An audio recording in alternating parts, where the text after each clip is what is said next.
Welcome to Good News to Go. I'm Mabel. And I'm Ren. And we're bringing you the brightest stories from around the globe.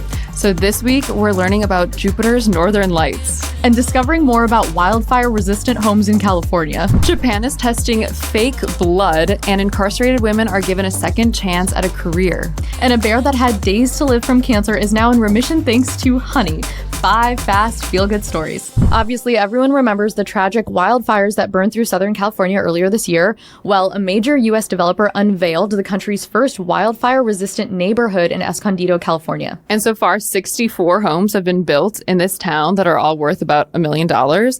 And they meet the highest wildfire insurance criteria, which is a big deal because insurance premiums have been skyrocketing in these fire areas. And these homes are built by KB Homes, and they're very resilient. So they have Class A fire-rated roofs, non-combustible gutters, ember-resistant vents, and even a 5-foot non-combustible buffer around each home structure. And the houses are spaced out over 10 feet apart, so that makes it harder for the flames to jump from one house to the other. And this initiative comes after a JP Morgan report warned that these recent wildfires in Southern California could become the state's most costly in history. Oh, wow. That's kind of crazy. And you're from Southern California, so do you see like your friends and family like feeling safer in houses like this? Yeah, I mean, these fires weren't that prevalent when I was growing up.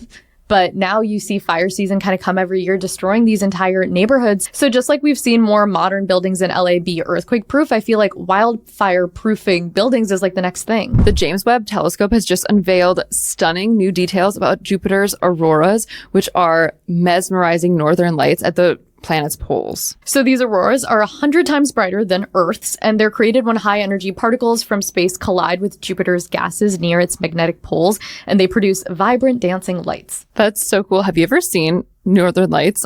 Me neither. No, I was like so cool to see. Yeah. They always say that sometimes they're in New York, but like I've never seen them. Well, I guess now we can add another northern lights we need to see to the list. So these pictures that we're showing now were captured on Christmas Day 2023, and they offer scientists a brand new insight into Jupiter's atmospheric dynamics and magnetic interactions. And apparently this Webb telescope has infrared capabilities, and that allow scientists to really look at Jupiter's upper atmosphere. And that showed them all of these structures and like activity that's just never been seen before. And Jupiter is so large. It's the biggest planet in the solar system. And so it grabs charged particles from all over what's called its spatial environment, and it turns those into the auroras. So these particles could come from solar wind or its moon Io. And it's so cool to track similarities between planets. Like the northern lights are so rare on Earth. It's such a special thing to see. It's cool that they have them on Jupiter too. So we found this next story really moving. Formerly incarcerated men are crafting furniture designed by women in prison. Yeah, they're using traditional Japanese woodworking techniques to handcraft tables. And the goal is to provide job opportunities and a sense of purpose for incarcerated women, which will help them reintegrate into society with dignity. And all their products are made using reclaimed wood from condemned urban trees, construction waste, or even like demolition sites, which works with the theme of giving second chances. Oh, yeah, I didn't get that before. So if you're looking for a way to support this incredible cause, you can consider purchasing one of these unique tables. You'll be contributing to a cycle of healing and empowerment. And A New Way of Life will receive 55% of the profit of each sale to continue its work helping formerly incarcerated women productively re-enter their communities and transition to single living. And we love this story because we love the dual meaning. It's not just furniture, it's also building a bridge to a better future. Well, next to news that could revolutionize healthcare, Japan is the first country to launch clinical trials for artificial red blood cells. So literally fake blood, and it's aimed at addressing critical blood shortages. And that would be so helpful. So these synthetic red blood cells can be stored at room temperature for up to 2 years, unlike traditional blood, which has to be refrigerated and has a very short shelf life of less than a month. What's even crazier is this fake blood is universal. So no more matching blood types, which makes it so perfect for emergency situations or like remote areas. So they'll start testing this synthetic blood on 16 healthy adult volunteers and give them doses ranging from 100 to 400 milliliters.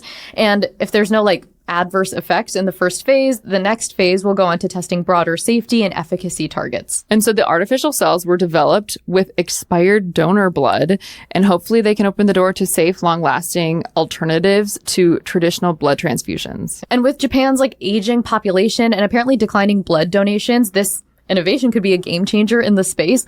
And actually, they're saying that this artificial blood could be ready to use in clinical studies by 2030. So that's like 5 years. I seriously didn't know any of this was possible to even test. For our last story today, we've got a really sweet, heartwarming story for you all straight from Edinburgh Zoo. This one literally, like, I cannot take it. So meet Baboo, the 13-year-old sun bear who was diagnosed with terminal cancer just over a year ago.